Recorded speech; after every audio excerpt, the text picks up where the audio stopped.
Hola, mis queridos hermanos, ¿cómo están? Espero estén bien. Después toda esta faena y toda esta semana, espero estén bien, espero hayan tenido un buen tiempo en el trabajo. Me encantaría poder hablarlos acerca de esta serie que hemos estado estudiando en la iglesia, ¿no? Me gustaría poder compartir con ustedes también. Una de las cosas que estamos estudiando es ah, el Sermón del Monte. Es el Sermón del Monte que podemos ver aquí en Mateo del capítulo 5 al capítulo 7, ¿no? Que es considerado el manifiesto del reino de los cielos. Es un discurso que Jesús establece, entonces establece los valores y normas que deben guiar la vida de sus seguidores. Ah, Stott y Carson nos ayudan a entender que este no es un conjunto de sugerencias, sino es un llamado a una contracultura cristiana, una sociedad alternativa con valores radicalmente distintos a las del mundo.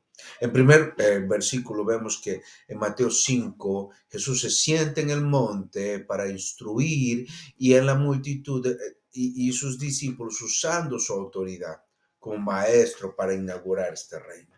Después que Jesús vio que les dio de comer, les dio lo que ellos necesitaban, su necesidad física, Jesús comienza a ver que a este pueblo y a estas personas necesitaban más que eso, necesitaban una necesidad espiritual. Entonces vemos ahí que Jesús tuvo compasión de ellas. Esa compasión iba más allá de la sed física que ellos tenían, sino él veía lo que tú y yo no podemos ver, esa hambre de satisfacción personal.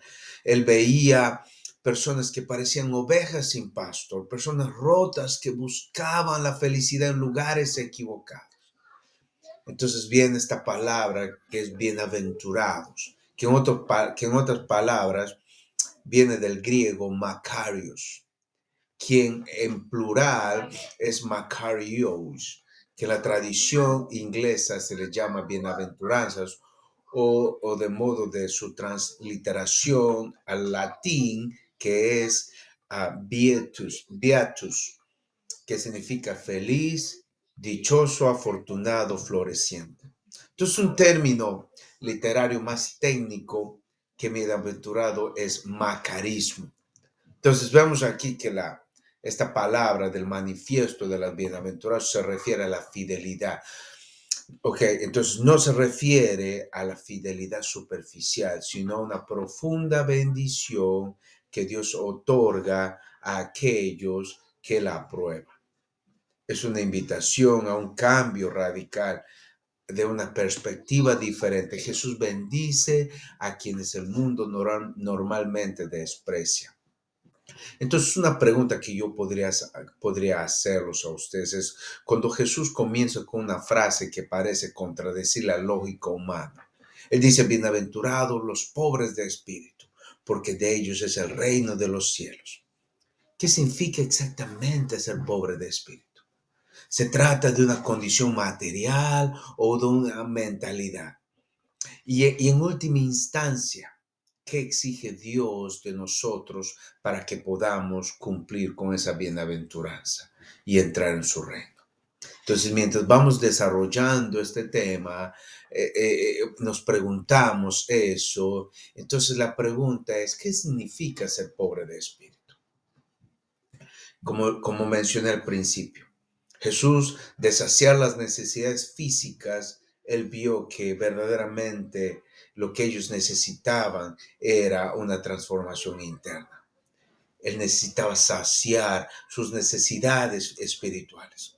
Nosotros generalmente somos sensibles cuando vemos a las personas harapientas y aún más si son niños que están en necesidad o están en la calle. Pero es más difícil para nosotros ver a las personas harapientas espiritualmente. porque no lo hacemos con los ojos de Jesús.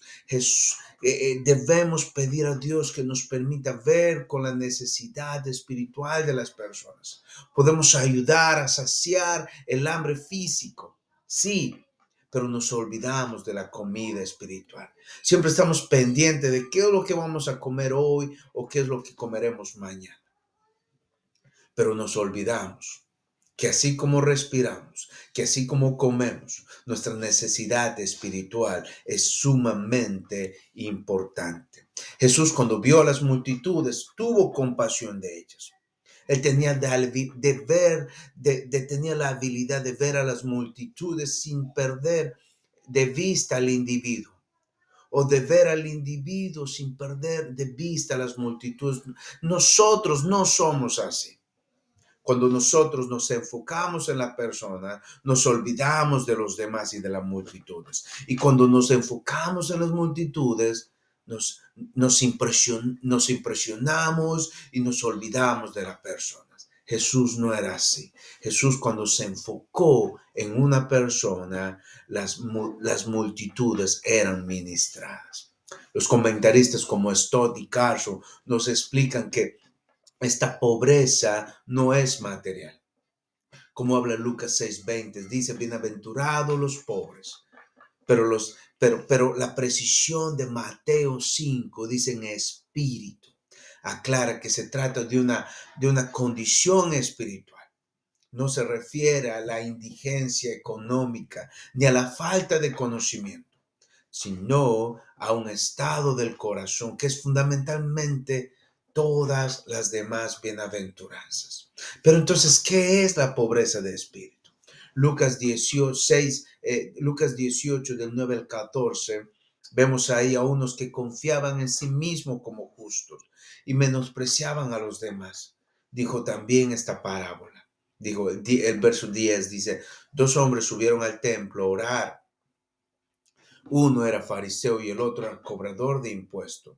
El fariseo, puesto de pie, oraba consigo mismo de esta manera, diciendo, Dios, te doy gracias porque no soy como los demás hombres, ladrones, injustos, adúlteros, ni tampoco como ese cobrador de impuestos que está al costado. Esa es nuestra actitud.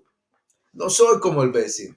Mira cómo está. Mira cómo la vecina desperdicia su vida. Mira, está con muchos hombres. No soy como esa persona. El fariseo puesto en pie, ¿no? Comienza a hacer esto. Oraba consigo mismo de esta manera. Dios, te doy gracias porque no soy como los demás hombres. Ayuno 2 veces a la semana. Doy diezmo y de todo lo que gano.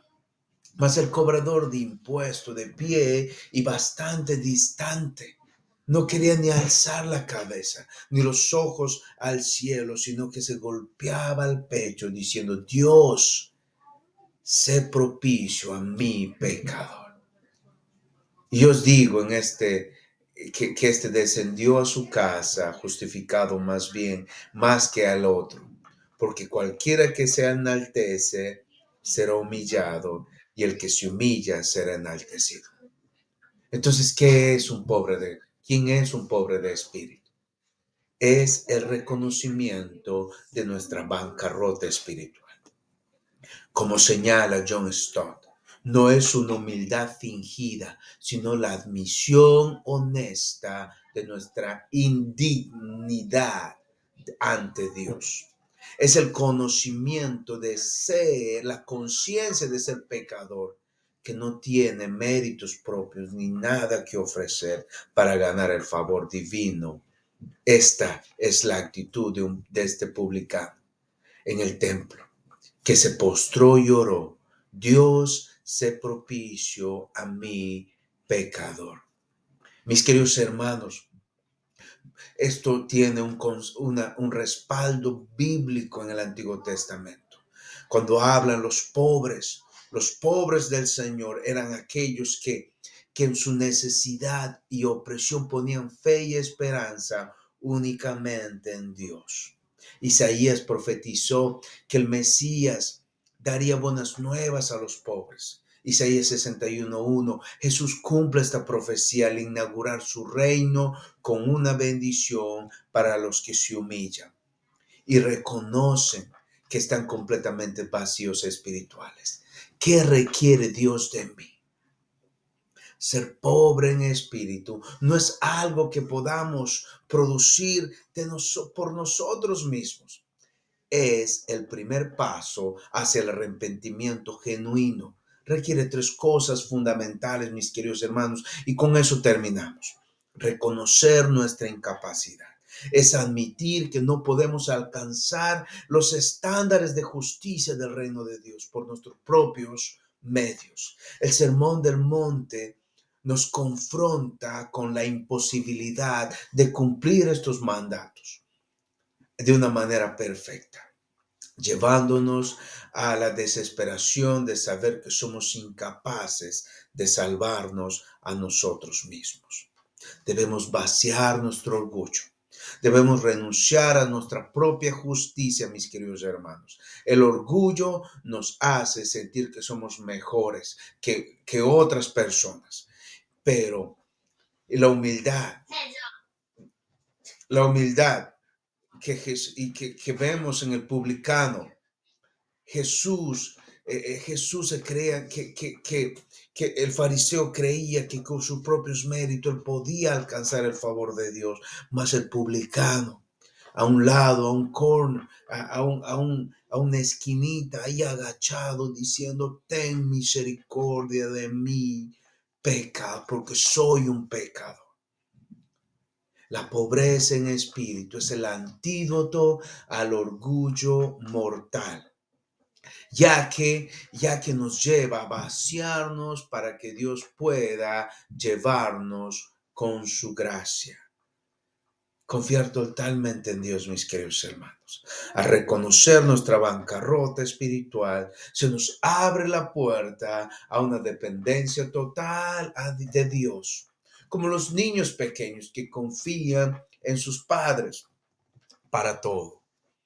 Debemos acercarnos a nuestro Padre Celestial con humildad, mis queridos hermanos, y en confianza, sabiendo que la salvación es un regalo inmerecido. Entonces, ¿quién es una persona pobre de espíritu? Es aquel que reconoce su bancarrota espiritual. Es aquel que reconoce que necesita un Salvador.